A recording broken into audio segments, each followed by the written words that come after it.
Hi friends, இங்கே பார்த்தீங்கன்னா புது பார்பி நெஸ்ஸை வாங்கிக்கிறேன். இதான் பார்த்தீங்கன்னா டால்.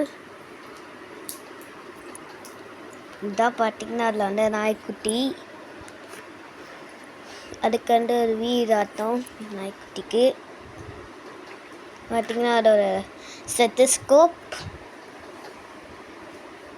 அக்கமாண்டத்தில் வந்து வாட்டர் பாட்டில் ஷாம்பு ஆட்டம், வந்து தண்ணி பாட்டில் ஆட்டம் கொடுத்துருக்கான். மருந்து பாட்டில் நினைக்கிறேன்.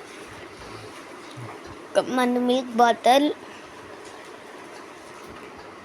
அதுக்கண்டு ஒரு போன், இன்னொரு போன், பார்த்தீங்கன்னா இன்னொரு போன். ஓகே ஃப்ரெண்ட்ஸ், லைக் பண்ணுங்கள், கமெண்ட் பண்ணுங்கள், சப்ஸ்கிரைப் பண்ணுங்கள். பாய்.